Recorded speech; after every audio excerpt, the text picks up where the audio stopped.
सहेली।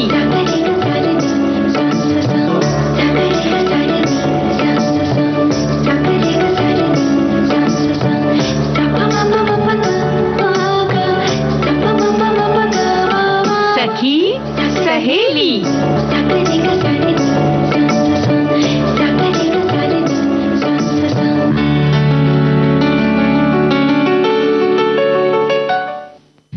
सखी सहेली कार्यक्रम सुनने वाली सभी सखियों और सखाओं को मंदाकिनी जोशी और संगीता श्रीवास्तव का नमस्कार। कैसी हैं संगीता जी? हाँ बिल्कुल ठीक हूँ, मैं अच्छी हूँ।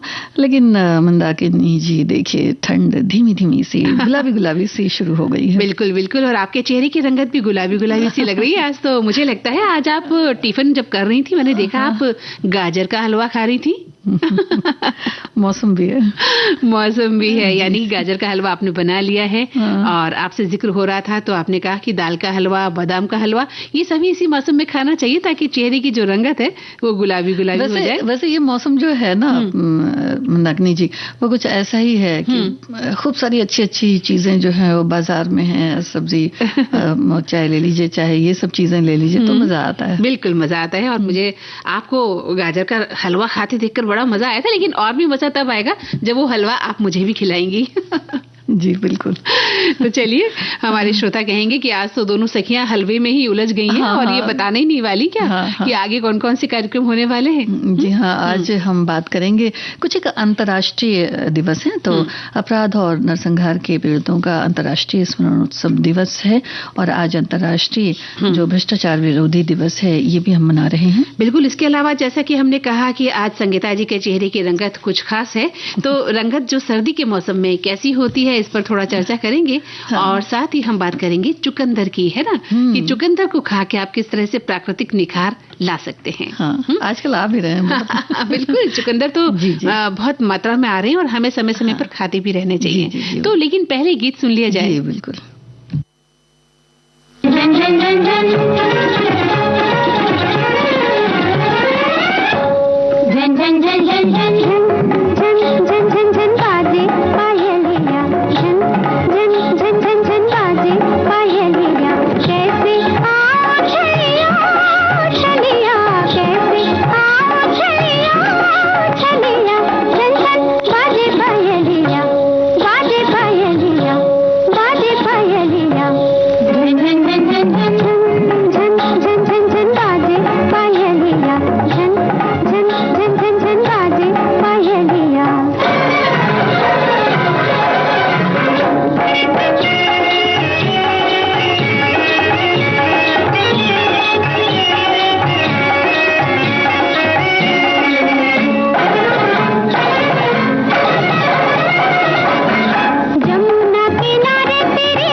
सजा के माथे बिंदिया लगाते बनी मन चली, छुप के छुपा के छुपी नजरें बचा के गुप चुप चली। नयन नहीं डोले, पलक नहीं खोले, अधर बोले ना। झन झन झन झन झन झन झन झन झन झन बाजे पायलिया, झन झन झन झन झन बाजे पायलिया।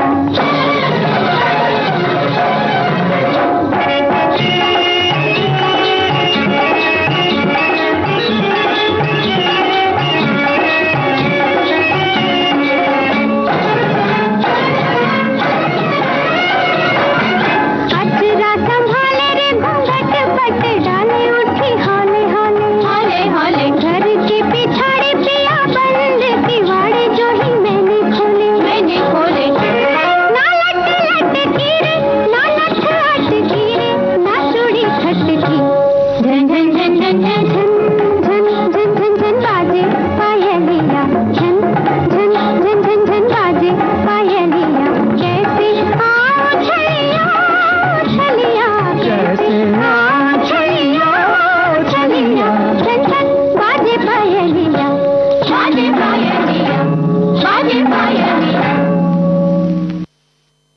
जी, तो सर्दी के मौसम में तो आपने पैरों की जो है जो क्या कहना चाहिए कि हलचल बढ़ा दी है, बाजे पाए लिया और पैर भी वाकई ऐसी रुंझुन रुंझुन कर चल रही इन दिनों। हाँ, देखिए मौसम भी कुछ ऐसा है ना कि हर तरफ बस ऐसा लगता है कुछ संगीत सा छिड़ा हुआ है। हाँ, बिल्कुल बिल्कुल सही कहा। और तभी तो इस मौसम में अगर हमने सही तरीके से इस मौसम को निभा लिया तो चेहरे की रंगत, स्वास्थ्य की रंगत सामने आती है ना। आप अपने आप को स्वस्थ बना सकते हैं। जी, बिल्कुल। और मौसम के अनुकूल खान पान रखते हैं तो सबसे बड़ी बात यह है कि आप पूरे वर्ष अपने आप को स्वस्थ महसूस भी कर सकते हैं। हाँ, बिल्कुल। और ऐसा होता है ना मंदाकिनी जी कि जो चीजें होती हैं, कई बार हम लोग बहुत ज्यादा मोबाइल वगैरह में उलझे रहते हैं और मौसम की जो एक नजाकत होती है, एक खूबसूरती होती है, उसको हम नजरअंदाज कर देते हैं, ध्यान ही नहीं देते। हाँ, बिल्कुल। और वही रंग हम कहीं मोबाइल में तलाशते हैं, वही फूल बड़े अच्छे लगते हैं, बिल्कुल। लेकिन उनको अगर सामने से जाकर देखा जाए, चाहे वो अच्छा,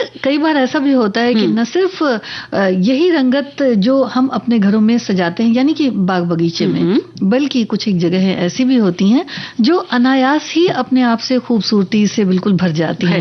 जैसे कई घाटियां ऐसी हैं, कई जगह ऐसी हैं जहाँ जंगल में भी देखिए खूबसूरती दिखाई देती है। अगर हम पहाड़ी इलाकों में जाते हैं इन दिनों खासतौर से, तो वहाँ की रंगत देखते ही बनती है। वहाँ कहने को बहुत ज्यादा।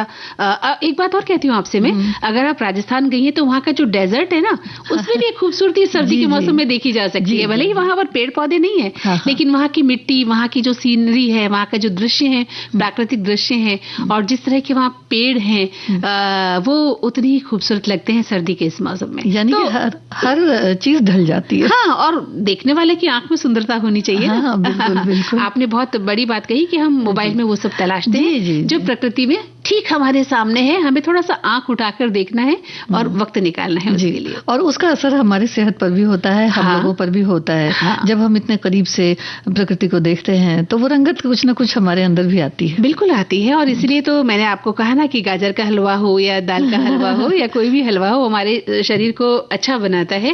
और हाँ, ये अलग बात है कि सर्दी के मौसम में कई बार हम ज्यादा खा लेते हैं। ऐसा भी नहीं होना चाहिए कि भाई सर्दी का मौसम में खूब खाना है। नहीं, खाने का एक संतुलन होना चाहिए, अनुशासन होना चाहिए।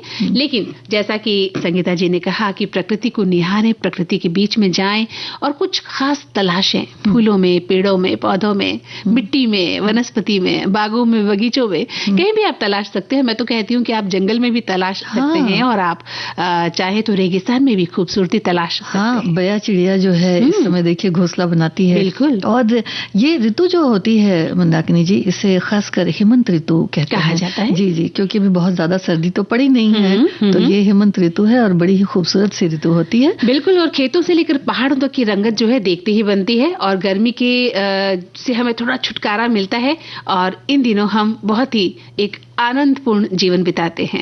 है और फिर कोशिश भी यही करते हैं कि भाई कहाँ जहाँ तक अप्रोच कर सकते हैं चले जाएं और वहाँ की खूबसूरती को निहारें। और वैसे अगर देखा जाए तो जो हमारे किसान भाई हैं उनकी मेहनत का भी रंग हर तरफ नजर आता है।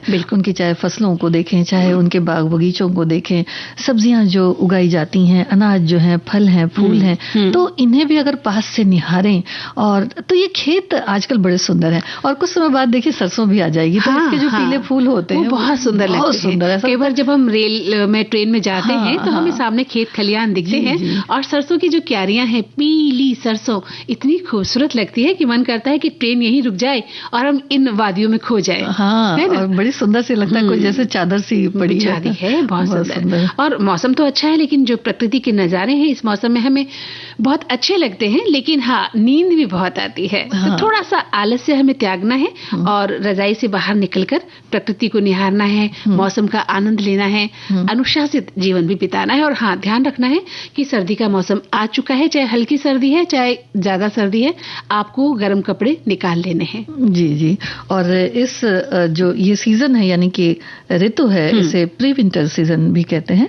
और ज्यादातर आपने देखा होगा कि त्योहार भी इसी समय पे खूब होते हैं। जी, तो उनका भी अंदाज बड़ा निराला होता है। बहुत ही सुखद, आनंददायक ये है समय। कार्तिक या अगहन और पौष मास की वर्ष की ये सबसे ज्यादा आनंददायक ऋतु बिल्कुल बिल्कुल हो जाती है। और लोगों के जो व्रत उपवास भी शुरू हो जाते हैं, खासतौर से हमारी महिलाओं के। और इसके साथ ही आपका जो खान पान है उसमें थोड़ा सा बदलाव आ जाता है। दूध है, घी है, मक्खन है, गुड़ है, खजूर है, तिल है, सूखे मेवे हैं। इस ऋतु में हम खाना शुरू भी कर देते हैं। हाँ, एक गीत सुन ले। बिल्कुल।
शरारत सी किसी में नहीं नहीं, खुशबू तेरे बदन सी किसी में नहीं नहीं, रंगत तेरी सूरत सी किसी में नहीं नहीं।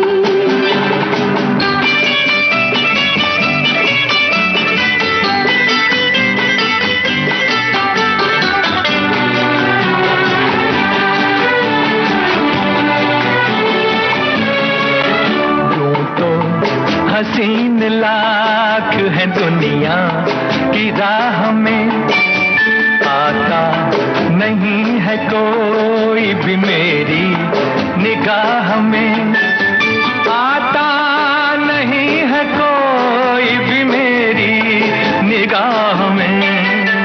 तुझ में है जो अगन सी किसी में नहीं नहीं, खुशबू तेरे बदन सी किसी में नहीं नहीं, रंगत तेरी सूरत सी किसी में नहीं नहीं।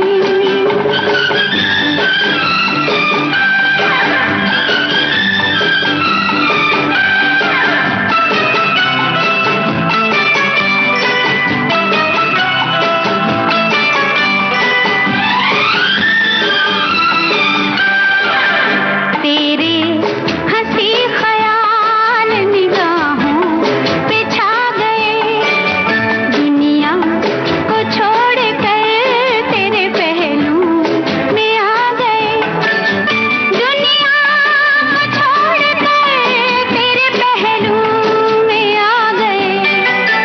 हमदम ये मोहब्बत सी किसी में नहीं नहीं, खुशबू तेरे बदन सी किसी में नहीं नहीं, रंगत तेरी सूरत सी किसी में नहीं नहीं, खुशबू तेरे बदन सी किसी में नहीं नहीं, रंगत तेरी सूरत सी किसी में नहीं नहीं।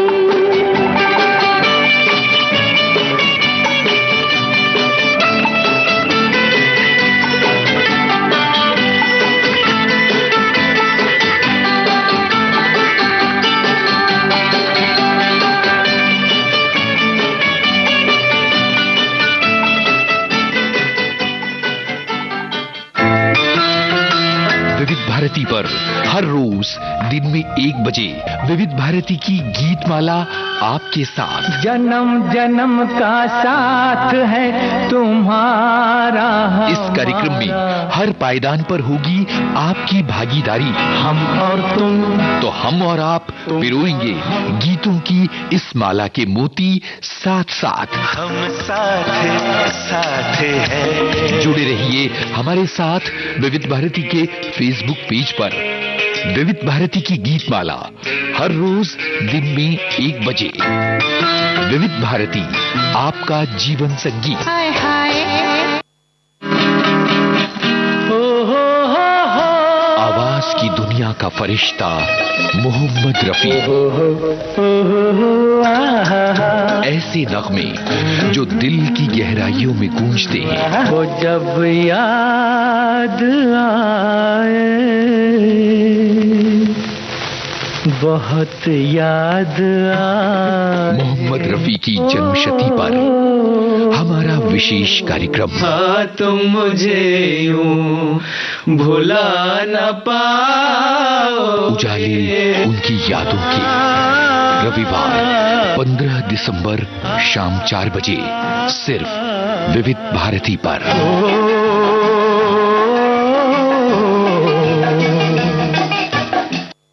तो संगीता जी, हमने ठंड की बात शुरू करी और हमारे श्रोताओं ने भी लिखना शुरू कर दिया।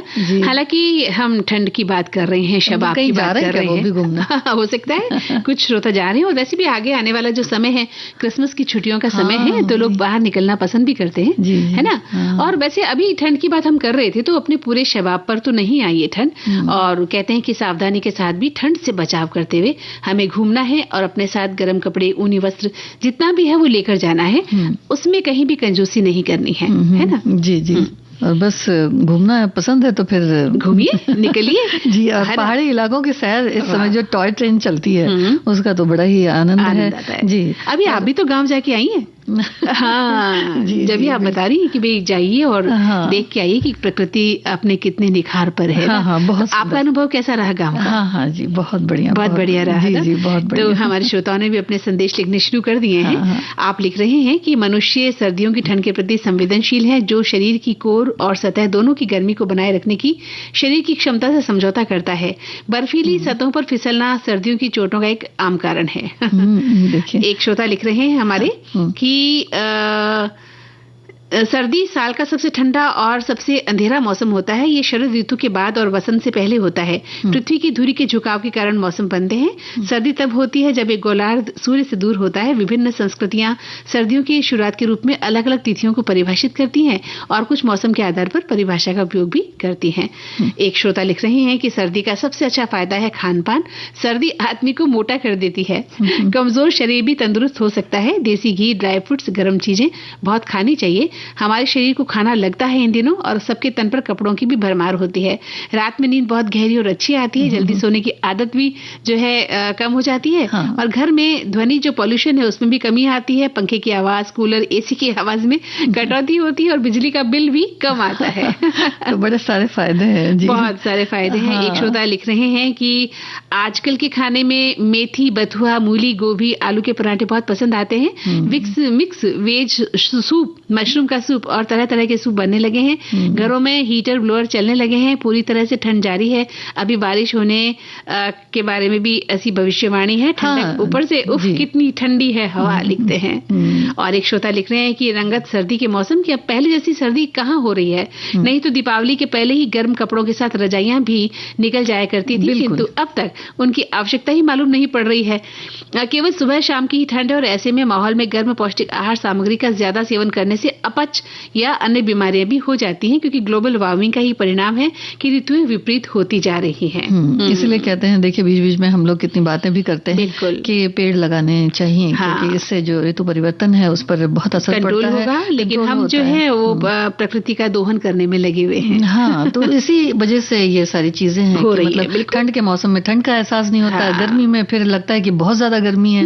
बारिश रहती है तो फिर पता ही नहीं रहता कि बारिश कब होगी। हर मौसम का तो एक खूबसूरती थी, हर मौसम का एक मजा होता था, वो मजा अब हमें उतना नहीं मिल पाता क्योंकि ग्लोबल वार्मिंग के कारण। जी जी। एक श्रोता लिख रहे हैं कि आज सुबह जब मैं मॉर्निंग वॉक के लिए घर का द्वार खोला तो बड़ी जोर से ठंडी हवा का झोंका आया, बिल्कुल सर्द बर्फीली हवा। वैसे तो मैं पूरी तरह से अपने को सर से पैर तक पूरी तरह गर्म कपड़ों से कवर रखती हूँ, फिर भी घर से बाहर आते ही ठंड पता चलती है। आज कुछ ज्यादा ही ठंड थी।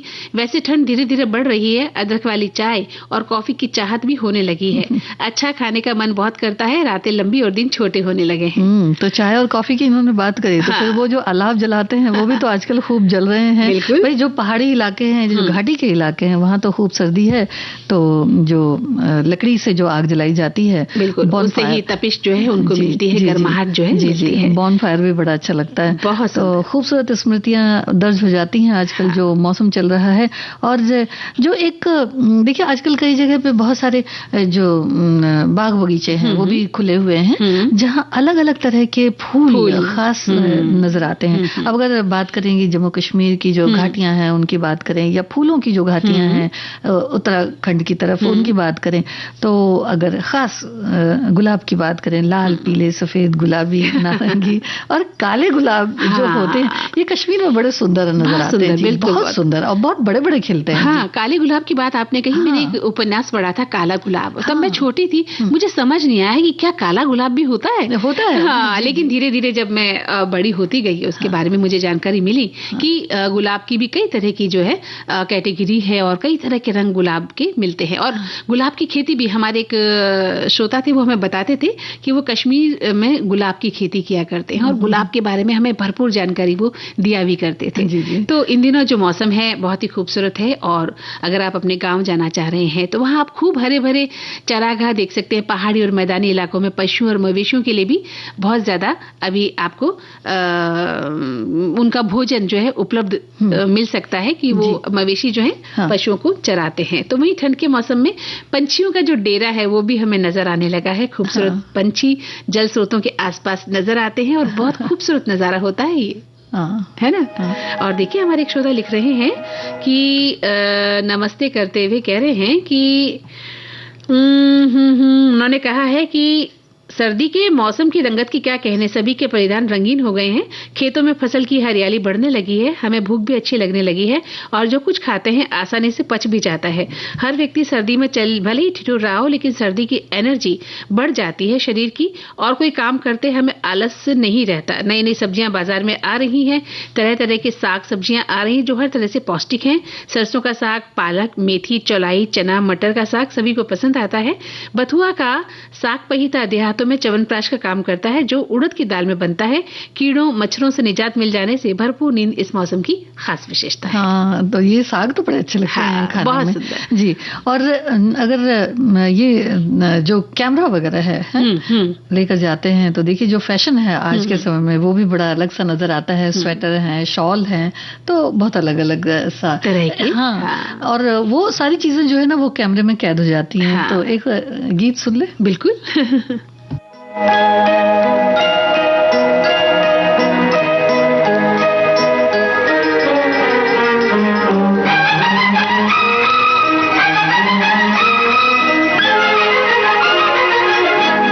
बहारों फूल बरसाओ, मेरा महबूब आया है, मेरा महबूब आया है। बहारों फूल बरसाओ, मेरा महबूब आया है, मेरा महबूब आया है। हवाओं रागनी गाओ, मेरा महबूब आया है, मेरा महबूब आया है।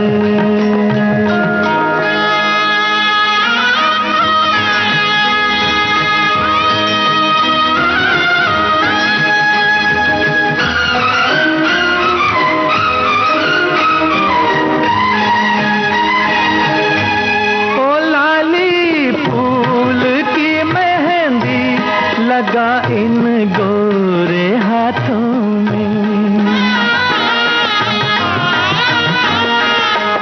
उतर आए घटा का जल लगा इन प्यारी आँखों में।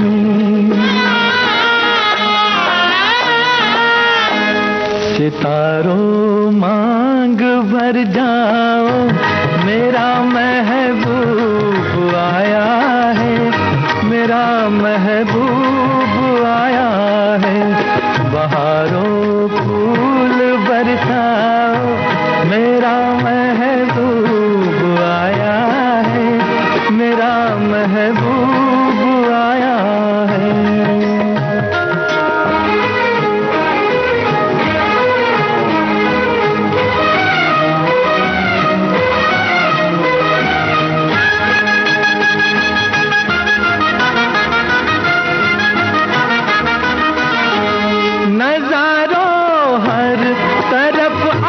तान दो एक नूर की चादर, बड़ा शर्मीला दिलबर है, चला जाए न शर्मा कर। जरा तुम दिल को बहलाओ, मेरा महबूब आया है, मेरा महबूब आया है। बहारों फूल बरसाओ, मेरा महबूब आया है, मेरा महबूब आया है। देखिए ये भी एक रंगत है। हाँ, क्योंकि जब कोई अपना बड़ा चाहने वाला सा आ जाता है तो फिर लगता है बस फिर तो अब जिंदगी में कुछ नहीं चाहिए, यही सारी दुनिया। वाकई जिंदगी की रंगत बदल जाती है जब कोई अपना, जिसे हम चाहते हैं किसी भी रूप में, वो हमारे माता पिता हो सकते हैं, हमारे अपने हो सकते हैं, कोई भी जो आपको अच्छा लगता हो जिंदगी में, एक बच्चा हो सकता है छोटा सा प्यारा सा, तो आपकी जिंदगी में जब वो आता है तो आपका जो है जीवन काफी हद तक बदल जाता है। तो वो रंगत अभी इस गीत में हमें देखने को मिली है। तो और वैसे भी मंदाकिनी जी एक और बात है कि जब कभी ऐसा होता है कि अपने खुद को भी आईने में देखना चाहिए, उससे भी काफी रंगत बदल जाती है। बिल्कुल सही कहा आपने कि अपना चेहरा हमें टटोलना चाहिए कि क्या है बात, खूबसूरती की नहीं है, अपने से भी हम प्यार करें, अपने को भी हम अच्छा से रखें, और जिंदगी की जो परेशानियां हैं वो तो रहेंगी, उनसे किस तरह से हम निजात पा सकते हैं, ये ध्यान रखते हुए अपने आप से प्यार करना बहुत जरूरी है जी। और अब एक अंतराल।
जी, तो इस अंतराल के बाद हम फिर से उपस्थित हैं और अपने सभी सखियों और सखाओं का तहे दिल से स्वागत करते हैं। हाँ, और बहुत सारी देखिए अच्छी बातें भी हमारे श्रोता लिख रहे हैं। आज अंतर्राष्ट्रीय भ्रष्टाचार विरोधी दिवस भी है मंदाकिनी जी। तो 31 अक्टूबर 2003 को भ्रष्टाचार के खिलाफ संयुक्त राष्ट्र कन्वेंशन में पारित होने के बाद से, मतलब ये प्रस्ताव 9 दिसंबर को प्रतिवर्ष आज भ्रष्टाचार के खिलाफ जागरूकता बढ़ाने के लिए ये दिवस मनाया जाता है।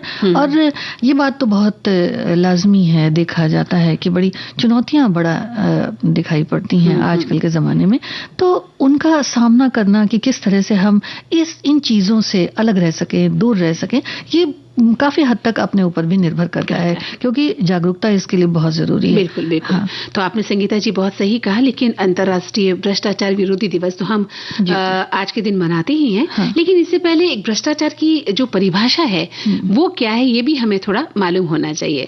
तो जहां तक हम समझते हैं, जो लोग हैं, जो भी लोग हैं, आम लोग हैं, उनके द्वारा बेईमानी या धोखाधड़ी करना, और ये एक तरह का अपराध है जिसमें कोई व्यक्ति या संगठन अपने फायदे के लिए अवैध लाभ या शक्ति का दुरुपयोग करता है और भ्रष्टाचार की कई गतिविधियों में शामिल होता है, जैसे कि रिश्वत लेना, रिश्वत देना, है ना, और कई तरह के गबन करने और लोगों को डराना धमकाना, किसी तरह से अपने काम को पहले करवाना। मतलब नहीं तो एक क्यू होता है, एक क्यू लगती है कि आपके काम की बारी आएगी तब आपका काम होगा, लेकिन कुछ लोगों को बिल्कुल भी कहते हैं ना कि कंट्रोल नहीं होता कि वो अपने काम में देरी बर्दाश्त करें, और इसके लिए वो उसका शॉर्टकट ढूंढते हैं और वहीं से कहीं ना कहीं भ्रष्टाचार की शुरुआत होने लगती है। जी जी। और इसकी जब शुरुआत हो जाती है ना मंदाकिनी जी, तो ये होता है कि भाई जो इसमें नहीं जाना चाहते हैं वो भी किसी न किसी तरह से अगर वो जागरूक ना रहें तो वो घसीटे जा सकते हैं इसमें। तो इसलिए जागरूकता बहुत जरूरी है, और खासकर जब हम बात करते हैं जो सोशल मीडिया है, इसके जरिए भी बहुत बार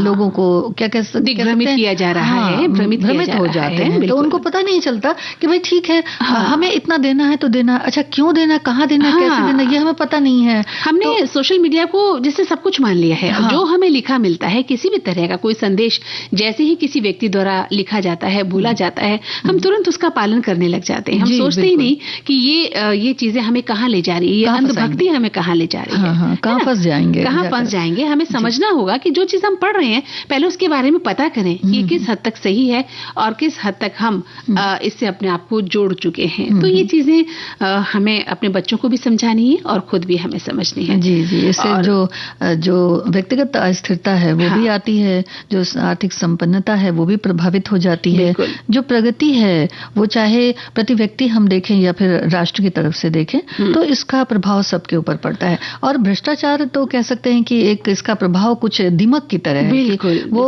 दीमक की तरह खाए जा रही है एक इंसान को, जो इस भ्रष्टाचार में फंस जाता है फिर वो निकल नहीं पाता है। बहुत मुश्किल है वहां से निकलना, और भ्रष्टाचार से विश्वास भी कम होता है और जो हमारा लोकतंत्र है वो भी कमजोर होता है। साथ ही जो आर्थिक विकास है उसमें भी बाधाएं आती हैं, और इसी भ्रष्टाचार से असमानता बढ़ रही है, गरीबी बढ़ रही है, सामाजिक विभाजन है, पर्यावरण का जो संकट है वो सभी बढ़ता नजर आता है, क्योंकि भ्रष्टाचार से देश के जो संस्थान है वो कमजोर होते चले जाते हैं और सामाजिक आर्थिक विकास में भी हमें बाधा आती है। जी जी। और एक और चीज होती है कि जैसे हम सोचते हैं कि भाई थोड़ा सा हम एक्स्ट्रा पैसे कमा लेंगे या थोड़ा सा अलग से हम कुछ लाभ ले लेंगे, लेकिन इसके पीछे की जो चीजें हैं वो नजर नहीं आती हैं कि मतलब ये कहाँ तक हमें प्रभावित करता है, या फिर एक पूरे स्टेट को प्रभावित कर सकता है, पूरे राष्ट्र को प्रभावित कर सकता है, पूरे विश्व को प्रभावित करता है, और यहाँ तक कि देश को कुछ इस तरह से प्रभावित कर सकता है। वैश्विक स्तर पर, वैश्विक स्तर पर हम इसे समझ सकते हैं कि जो भ्रष्टाचार है वो आपको वैश्विक स्तर पर भी नुकसान पहुंचा रहा है, और देश के लिए भी बहुत बड़ा मुश्किल है। और भ्रष्टाचार को देखा जाए तो संगीता जी आमतौर पर निजी लाभ के लिए सार्वजनिक पद का दुरुपयोग के रूप में हम परिभाषित करते हैं। हम निजी लाभ के लिए कुछ भी करने को उतारू हो जाते हैं। तो इसके लिए कुछ चीजें जो है वो बहुत सोचने की जरूरत है। जैसे कि अगर कोई व्यक्ति कुछ देता है या कुछ लेता है तो उसको समझने की जरूरत है। अनुचित कुछ लेन देन की बात हो या कुछ ऐसा लगे कि भाई धन का कहीं दुरुपयोग हो रहा है या निवेशकों को भी कभी इसका सामना करना पड़ सकता है, तो कुछ एक गैर कानूनी जो कार्य होते हैं वो इसमें नजर आते हैं। कुछ एक ऑनलाइन करप्शंस भी हैं, तो सब कुल मिलाकर के ये देखना चाहिए कि हम क्या कर रहे हैं, क्यों कर रहे हैं और इसके अंजाम क्या होंगे। सबसे बड़ी बात यह है। और देखिए भ्रष्टाचार तब होता है संगीता जी जब कोई व्यक्ति अपने अधिकार का उपयोग निर्णयों को प्रभावित करने के लिए करता है। जैसा कि हमने कहा कि एक समय होता है किसी काम का, लेकिन हम चाहते हैं कि हमारा काम तुरंत हो जाए और हम उसके लिए किसी भी स्तर पर उतर आते हैं, तो वहीं से शुरुआत हो जाती है भ्रष्टाचार की। और जैसे ही कोई अन्य व्यक्ति बेईमानी या धोखाधड़ी वाला व्यवहार करता है, जैसे कि आपको रिश्वत देता है या रिश्वत मांगता है, आपको अनुचित उपहार देता है, आपके साथ दोहरा व्यवहार करता है, अंडर द टेबल लेन देन करता है ना, ये बहुत गहरी बातें हैं। और धन का दुरुपयोग करता है और निवेशकों को धोखा देता है, ये सभी बातें भ्रष्टाचार के अंतर्गत आती हैं और हमें बहुत ही कदम सोच समझकर बढ़ाकर चलने चाहिए।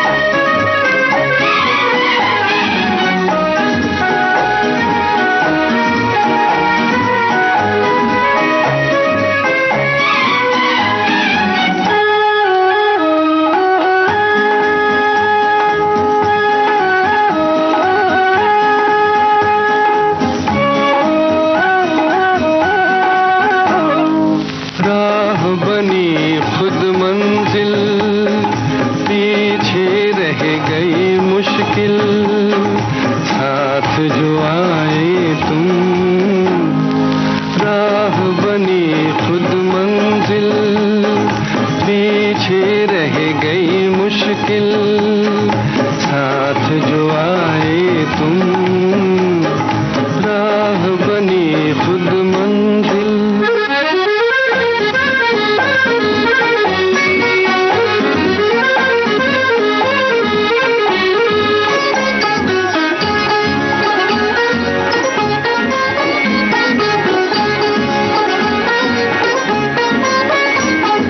देखो फूल बन के सारी धरती खिल पड़ी,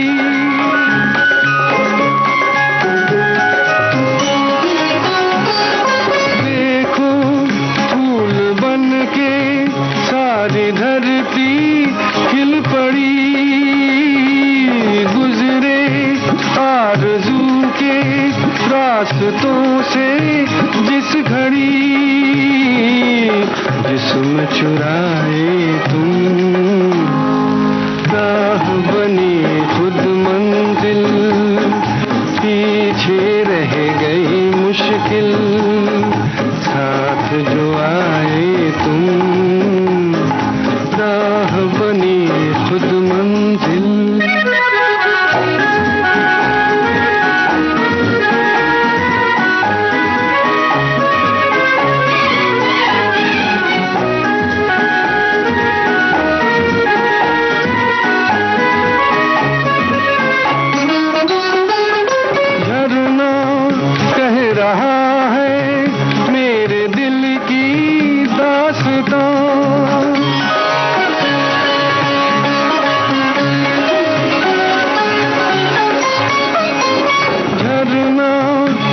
रहा है मेरे दिल की दास्तां, मेरी प्यास लेकर छा रही है मस्तियाँ, जिनमें नहाए तुम, राह बनी खुद मंजिल, पीछे रह गई मुश्किल, साथ जो आए तुम।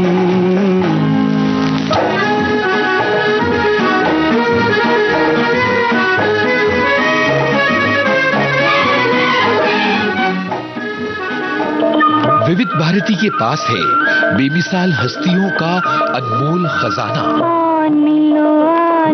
शाम सवरे, जरा सुनिए कैसे बना ये गाना। जब मैं गांव के छोटे छोटे बच्चों के साथ धूल मिट्टी में खेला करता था। संगीतकार सचिन देव बर्मन। बहुत ही बूढ़ा किसान एक गीत गाया करता था। एक बूढ़े किसान का गीत मेरे दिल में घर करता गया। रंगीला रंगीला रंगीला रे रंगीला, আমার ছাড়িয়ে রে বন্ধু কই কই গেলা রে বন্ধু, রঙিলা রঙিলা আনমিলো শাম সवरे, ऐसी बेमिसाल कहानियाँ आपको मिलेंगी सिर्फ विविध भारती पर। विविध भारती, आपका जीवन संगीत।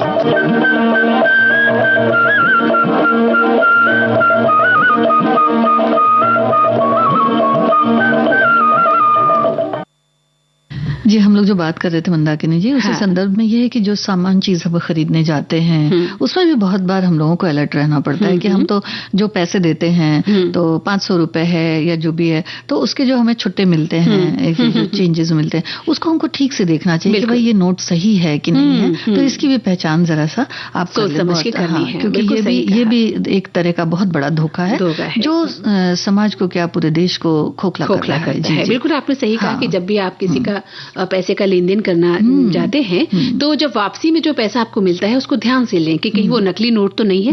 बहुत कम गुंजाइश हो सकती है, लेकिन फिर भी हो सकता है बहुत कुछ दुनिया में। जब बात भ्रष्टाचार की चल रही है तो कहीं भी कुछ हो सकता है, तो पहले से उन नोटों को आप चेक कर लें। सावधानी बरतें, कहने का मतलब हर चीज में सावधानी बहुत जरूरी है। और आज के दिन नहीं कि आज खास दिन है, बल्कि अपने जीवन में इस जो है सतर्कता को एक हिस्सा बना लीजिए कि आप कहीं भी कोई लेन देन करेंगे तो सतर्क होकर होकर करेंगे। और संगीता जी, हमारे एक श्रोता लिख रहे हैं कि अंतर्राष्ट्रीय भ्रष्टाचार विरोधी दिवस हर साल आज ही के दिन मनाया जाता है और इसकी शुरुआत 2003 में हुई थी। इसको मनाने का मकसद भ्रष्टाचार के बारे में लोगों को जागरूक करना था। इससे निपटने के लिए सरकार ने बहुत कदम उठाए हैं, बहुत जोर भी दिया जा रहा है और ये हर आदमी का फर्ज है कि भ्रष्टाचार के खिलाफ खड़ा हो और सरकार का साथ दे, तब जाकर भ्रष्टाचार पर रोक लगती है। सबसे पहले हमारी जिम्मेदारी है, बाद में हम सरकार पर इसकी जिम्मेदारी डालें। ठीक है। और एक श्रोता लिख रहे हैं कि आज ही के दिन अंतर्राष्ट्रीय भ्रष्टाचार विरोधी दिवस मनाया जाता है। भ्रष्टाचार के दूरगामी प्रभाव के बारे में जागरूकता बढ़ाने के लिए आज का दिन मनाते हैं। भ्रष्टाचार के खिलाफ लोगों को ज्यादा से ज्यादा जागरूक रहना चाहिए, तभी एक सभ्य समाज और मजबूत लोकतांत्रिक देश बन सकता है।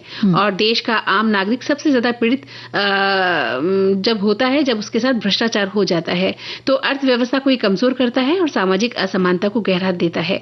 इसमें शिक्षा, स्वास्थ्य सेवा, बुनियादी ढांचे जैसे महत्वपूर्ण क्षेत्रों की प्रगति में बाधा आती है। और सबसे महत्वपूर्ण बात यह है कि भ्रष्टाचार से देश का आम नागरिक सबसे ज्यादा पीड़ित होता है। जी, और एक जो भ्रष्टाचार निवारण अधिनियम 1988 है, प्रिवेंशन ऑफ करप्शन एक्ट 1988, ये भी है। तो सजा तो होती है, लेकिन जरूरी है कि आप पछताने से पहले थोड़ा सा सावधान रहें। जी जी। हमारे एक श्रोता और भी कुछ लिख रहे हैं। ये लिखते हैं कि इस दिन की शुरुआत साल 2003 में हुई थी, जब संयुक्त राष्ट्र ने भ्रष्टाचार के खिलाफ एक समझौता अपनाया था। इस दिन को मनाने का मकसद है भ्रष्टाचार के बारे में लोगों को जागरूक करना और इससे निपटने के लिए कन्वेंशन की भूमिका के बारे में जानकारी देना। एक श्रोता लिख रहे हैं कि भ्रष्टाचार विरोधी दिवस बेस्ट विचार करने वाले व्यक्तियों के विरोध में मनाया जाता है। इस दिवस का उद्देश्य है कि हमारा देश भ्रष्टाचार मुक्त हो और हमारे देश में भ्रष्टाचार से जुड़े कोई कार्य ना हो, और हमारे देश में या किसी भी देश में नहीं होना चाहिए। हमें इसको जागरूक होने की आवश्यकता पर ज्यादा जोर देना चाहिए। जी। और आज जी हाँ, हमारे एक श्रोता और लिख रहे हैं, आप कहें तो इसे भी पढ़ दो। हाँ, बिल्कुल बिल्कुल। आप लिख रहे हैं कि आज का दिन बहुत ही महत्वपूर्ण है। भ्रष्टाचार एक जटिल सामाजिक, राजनीतिक और आर्थिक घटना है जो सभी देशों को प्रभावित कर रही है और ये संस्थाओं को कमजोर बना रही है, आर्थिक विकास को धीमा करती है और सरकारी अस्थिरता में योगदान देती है। तो भ्रष्टाचार को दूर करें और अपने देश को इस दलदल से हमें बचाना चाहिए। राज, तो इनका बहुत बहुत धन्यवाद करते हैं हमारे सभी श्रोताओं का जो अपने विचार इन्होंने हमसे साझा किए हैं। अपराध और नरसंहार के पीड़ितों का अंतर्राष्ट्रीय स्मरणोत्सव और सम्मान दिवस भी आज है। मंदा, बिल्कुल आज एक महत्वपूर्ण दिवस और है। हाँ, तो इसलिए भी जागरूकता के लिए आज ये दिन मनाया जाता है और बहुत सी जगहों में उच्च स्तरीय जो कार्यक्रम है वो भी आयोजित किए जाते हैं, जिससे भविष्य में ऐसे कृत्यों को रोका जा सके और दोषी को दंड दिया जा सके। बिल्कुल, और शिक्षा की बात हो, प्रेम की भावना हो, सत्य आचरण, लोगों के बीच सामंजस्य और अपने देश, अपनी संस्कृति के प्रति सम्मान, मानवता की भावना और दया करना, अपने भीतर एक जगाना दया की भावना और आम इंसान को इन बातों की गंभीरता से समझाना आज के दिन का एक उद्देश्य माना जाता है। संगीता जी, इसके अलावा जो मानव अधिकारों की सुरक्षा है, राष्ट्रीय और अंतर्राष्ट्रीय स्तर पर कानून का जो सख्ती से पालन होता है, बच्चों को भी इन चीजों से बचाना है। विस्थापन को रोकना ये बहुत जरूरी है, भेदभाव नहीं होना चाहिए। और ये जो कहते हैं कि जेनोसाइड यानी नरसंहार, ये एक वैश्विक चुनौती है। हाँ, इससे हमें बचना चाहिए और इसका बिल्कुल रुकाव होना बहुत जरूरी है। इसके अलावा सख्त कानून होना चाहिए। भ्रष्टाचार की बातों समाज और लोकतंत्र जैसे किसी भी व्यवस्था को पूरी तरह से बर्बाद करने में ये सक्षम होता है, तो जिससे देश बड़ी तेजी से पतन की ओर बढ़ता है। हमें इन सभी बातों का ध्यान रखना चाहिए कि अपराध और नरसंहार के जो पीड़ित हैं उनका हमें सम्मान करना है, उनको याद करना है और आगे से ऐसी घटना न हो, इस बात का भी हमें ध्यान रखना है। जी।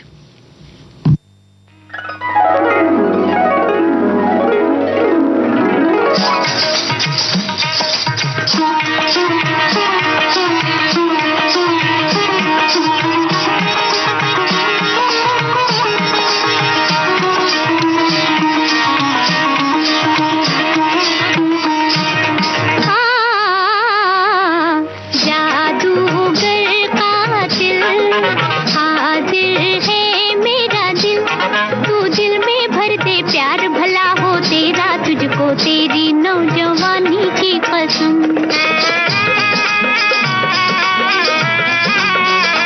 हाय जादूगर कातिल, हाजिर है मेरा दिल, तू दिल में भर दे प्यार भला हो तेरा, तुझको तेरी नौजवानी की कसम।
हाँ, तो संगीता जी, हम बात कर रहे थे आज के खास दिवस की। तो हमारे एक श्रोता लिख रहे हैं कि नरसंहार शब्द की उत्पत्ति 1942 में पॉलिश यहूदी वकील राफेल लैम्किन द्वारा की गई थी। उनकी पुस्तक axis rule in occupied Europe 1944 द्वितीय विश्व युद्ध के दौरान हुए विद्रोहियों रिवाइवल होलोकास्ट में प्रकाशित हुई थी और उनकी नरसंहार की कोशिशों को जितनी भी कोशिशें थी अंतर्राष्ट्रीय कानून के तहत अपराध घोषित कर दिया गया था। और एक श्रोता लिख रहे हैं कि अपराध और नरसंहार से पीड़ितों का स्मरणोत्सव और सम्मान।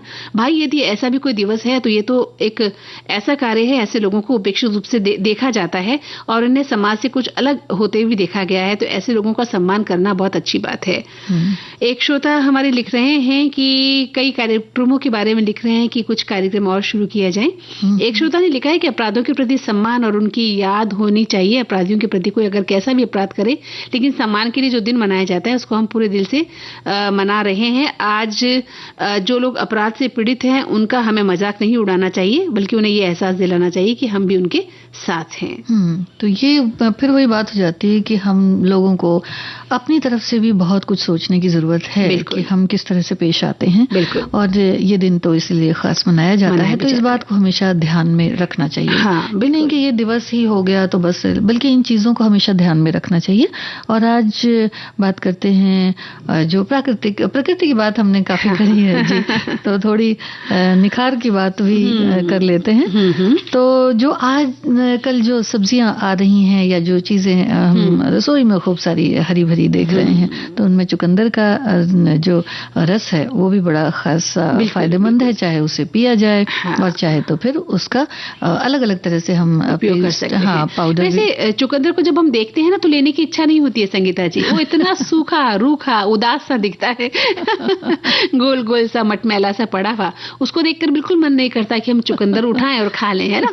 लेकिन उसके गुण बहुत है, कहते हैं ना कि बाहरी खूबसूरती पर मत जाओ, उसकी भीतर की खूबसूरती को देखिए। तो चुकंदर इसका एक बहुत बड़ा उदाहरण है। हाँ, और बहुत सारे ब्यूटी प्रोडक्ट्स भी आते हैं बिल्कुल, जिसमें चुकंदर की जो रहते हैं मतलब उसको प्रोसेस करके जैसे भी डाला जाता है और वो बड़े ही इफेक्टिव भी होते हैं। तो उसको एक पैच टेस्ट करने के बाद में आप इस्तेमाल भी कर सकते हैं। वैसे चंदन पाउडर में अगर थोड़ा सा चुकंदर का रस मिला लें और फिर 10-15 मिनट उसका पेस्ट कुछ बना करके चेहरे पर लगा लें, फिर उसको धो लें तो बड़ी अच्छी सी रंगत आती है। मुझे लग रहा है कि आप भी आज जो है चुकंदर का पेस्ट ही लगा के आई हैं। और है ना, सबसे बड़ी बात यह है नहीं लगा के आई, तो भाई आज तो कुछ बात तो है। आपके चेहरे का ग्लो तो यही बता रहा है कि गाजर का हलवा ज्यादा हो गया है या फिर चुकंदर का जो पेस्ट है वो ज्यादा लग गया है ना। और देखिए, चुकंदर की बात जब हम कर रहे हैं तो इसको लगाने के साथ ही हम इसको खाना भी शुरू करें। सुबह जब हम सलाद खाते हैं खाने के साथ दोपहर में, तो सलाद के रूप में भी इसे खाया जाए तो अच्छा लगता है। चुकंदर का सूप बनाकर आप पी सकते हैं। चुकंदर का जूस तो पीते ही हैं, इसमें थोड़ा सा नींबू का रस डालकर भी, जब हम गाजर का जूस पीने जाते हैं ना तो उसमें भी चुकंदर है, पुदीना है, नींबू है, आंवला है, ये सब मिलकर हम एक रस बना सकते हैं और उसको पी सकते हैं। तो पीना ज्यादा बेहतर होगा। उसके बाद तो है ही कि हम उसमें कुछ लगाकर चेहरे पर लगाते हैं, वो एक अच्छी बात है।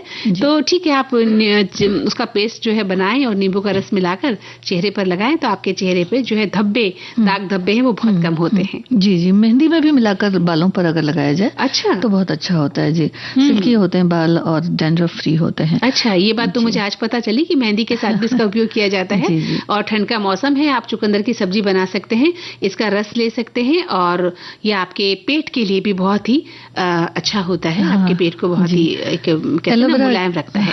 एलोवेरा जेल के साथ भी आप लगा सकते हैं इसको, और दही में मिलाकर भी इसका फेस पैक बनाया जा सकता है, जिससे टैनिंग जो है वो दूर हो जाती है। शहद के साथ मिलाकर भी इसका रस लगाने से मुहासे और दाग धब्बों में कमी आती है। और आजकल तो बहुत जरूरी है चेहरे का सुंदर दिखना। हर व्यक्ति लगा हुआ है कि वो किसी न किसी तरह से खूबसूरत दिख जाए। थोड़ा सा रूखापन भी आ जाता है ना, आजकल मौसम कुछ ऐसा है, तो ये चीजें थोड़ा इस्तेमाल करेंगे तो। जो ये प्राकृतिक उपचार हैं इन्हें हम कर सकते हैं। और लेकिन एक बात बताती हूँ मैं आपको, एक दिन लगाने से कभी हमारा चेहरा खूबसूरत नहीं हो सकता। एक सालों साल का ये अभ्यास है। आप इसे अपनी डेली रूटीन में शामिल करें और उसके बाद आप देखिए, इसको पिए, इसको खाएं, इसका सेवन करें और साथ ही चेहरे पर लगाएं, बालों पर लगाएं, आप जो आप चाहते हैं, क्योंकि इसमें विटामिन है, मिनरल्स हैं, एंटीऑक्सीडेंट्स हैं और बहुत सारी चीजें हैं जो आपको भीतर से मजबूत करती हैं। आपका खून बढ़ाती हैं, है ना, और आपके चेहरे की रंगत सुंदर बढ़ती है।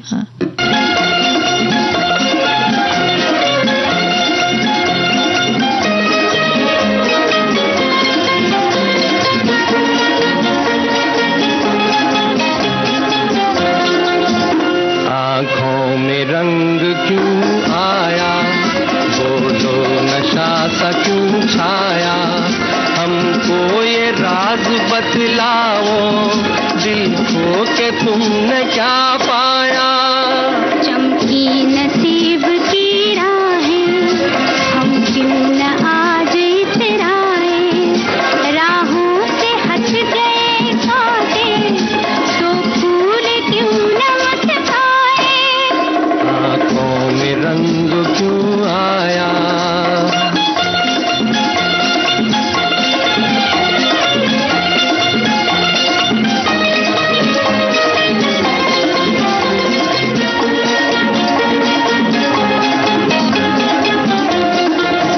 मुखड़े पे सुबह की धूप, ये खिलता खिलता रूप, काजल लकीर चितवन के तीर, ये नैना रूप अनूप। तुम क्या समझो ये राज, उल्फत के ये अंदाज, इनके जरूर होगा गुरूर और करने लगोगे नाज। ऐसा ख्याल मत कीजिए, हमसे ये भेद कह दीजिए, हम भी तो आप ही के हैं, हमसे यूं शर्म ना कीजिए। चमकी नसीब की राहें, हम क्यों न आज इतराए, राहों से हट गए कांटे, तो फूल क्यों न मुस्काए। आँखों में रंग क्यों आया।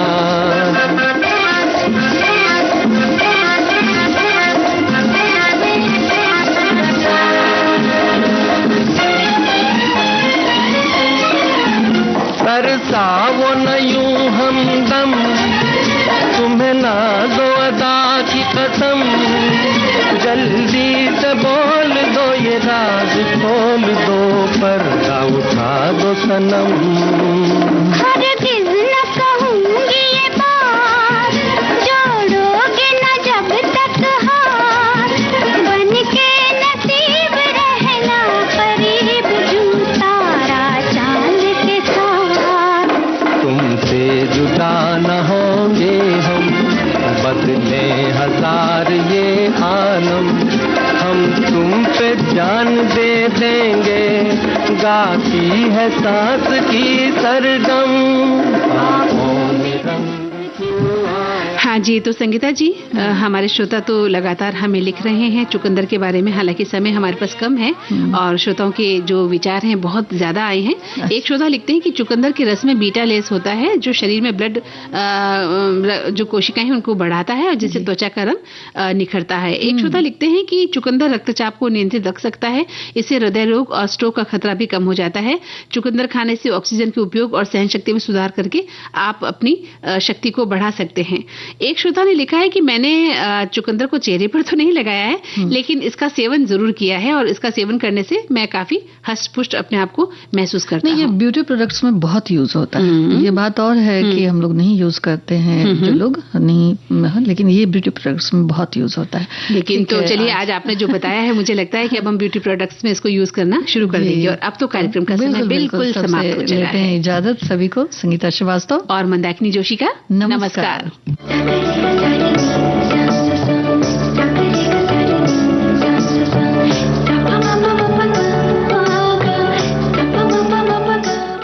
इस कार्यक्रम की प्रस्तुतकर्ता हैं अनुश्री पाठक।